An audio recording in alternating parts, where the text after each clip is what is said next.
As the main traversal mechanism, swinging in an open-world Spider-Man game needs to be simple and straightforward enough so moving from A to B wouldn't be frustrating. Imagine a game where every step is a skill check. That would be tiring, right? Same with swinging here. At the same time, the swinging needs to provide depth and reward mastery of mechanics. Ironically, designing and implementing something elegant and comfortable at its core is always harder than adding complexity.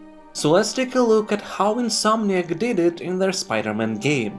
Swinging in Spider-Man feels physics-based, webs attached to buildings, and the traversal is about gaining and keeping momentum. But Spider-Man cheats physics a lot, and that's why it works so well. For starters, if you just swing without holding any direction, the game will adjust the arc to keep moving you as straight as possible. So if you just jump and start holding and releasing R2, you will move in a straight line, as opposed to keep moving from side to side, which is what a truer to physics game would do. Then, if you do move the analog stick, you can do so in any direction. Of course, trying to go the opposite way of where you were swinging to will make you lose momentum, but in general, Spider-Man is like a floating drone that is attached to a rope. This lets the swinging still feel very physics-based, but also allows a great degree of control precision. The most known physics cheat is that Spider-Man shortens the web if you get very close to the ground, allowing to avoid breaking the flow.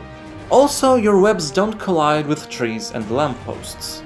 One less touch that makes Spider-Man swinging work so well as a main basic traversal mechanism is the fact that you don't crash into walls, but automatically start wall riding on collision.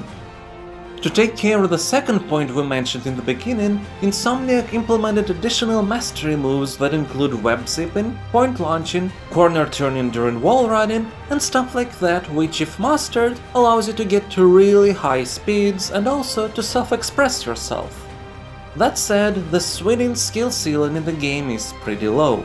This, however, doesn't mean that the core of basic traversal needs to be changed, as many like to imply, but that more additional mastery mechanics have to be added, which Insomniac hopefully will in the next Spider-Man game.